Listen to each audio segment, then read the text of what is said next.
Alors bonjour Marc Trépanier, tu es directeur développement organisationnel chez André Filion et Associés depuis déjà quelques années. Combien d'années déjà? Effectivement, ça fait 3 ans et demi que je suis pour la boîte. C'est toujours un grand plaisir de travailler au sein d'André Filion.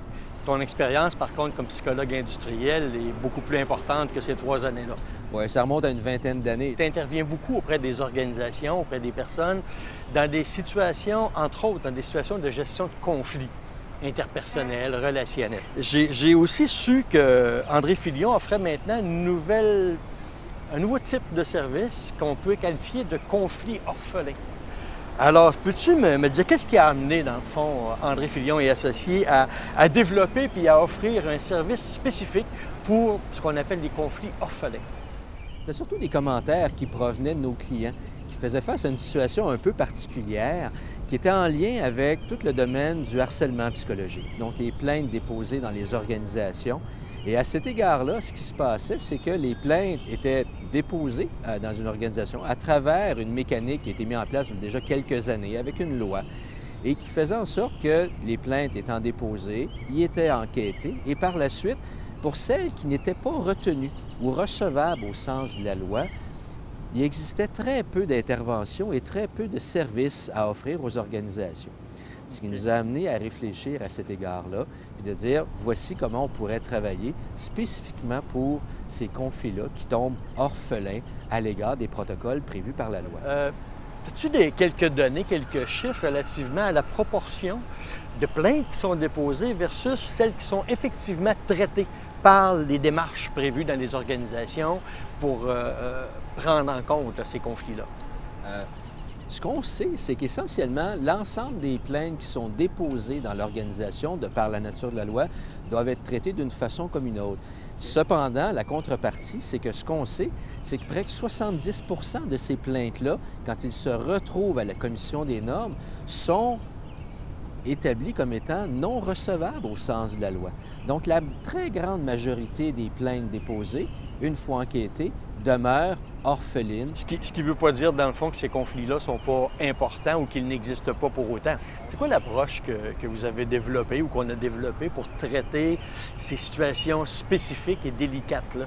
Ce qu'on travaille essentiellement, puis notre approche, c'est vraiment d'adresser, de travailler dans des rencontres avec les deux parties, tantôt un employé, tantôt l'autre employé ou un gestionnaire, peu importe, et d'établir avec eux une nouvelle entente de discussion, une nouvelle façon de travailler ensemble et de se responsabiliser et de s'engager dans cette démarche-là. Dans quel contexte ce type d'intervention-là est particulièrement préférable à d'autres types d'interventions? Essentiellement, quand l'organisation souhaite que les deux personnes qui sont prises en cause à l'intérieur de ça, que l'organisation souhaite que ces personnes-là restent dans l'organisation, de travailler pour s'assurer que les deux ressources retrouvent un terrain d'entente, et c'est dans cette optique-là qu'on travaille. Qu'est-ce qui distingue notre approche d'autres qui existent, exemple les services de médiation, qui sont offerts parfois par des avocats, par des médiateurs accrédités, etc. Est-ce qu'il y a quelque chose qui différencie notre approche? Ce qui différencie notre approche, essentiellement, c'est à la fois une approche qui se veut auprès de chacune des personnes. Donc, on traite tantôt les enjeux de la personne qui a déposé la plainte, mais aussi les enjeux de celle qui a été visée par ça. Donc, on travaille sur une approche qui est individuelle dans un premier temps et après dans une approche qui regroupe les deux parties et qui vont à ce moment-là déposer un plan d'action conjoint auprès du gestionnaire et qui vont s'y engager à le mettre en œuvre par la suite. Donc, ça se termine par un plan d'action, par un engagement des deux personnes, des deux parties. Exactement. On ne prend pas pour acquis que l'une ou l'autre est fautive à l'intérieur de ça, mais beaucoup plus que les deux font partie d'une même dynamique dysfonctionnelle, problématique, qui a donné lieu à une plainte.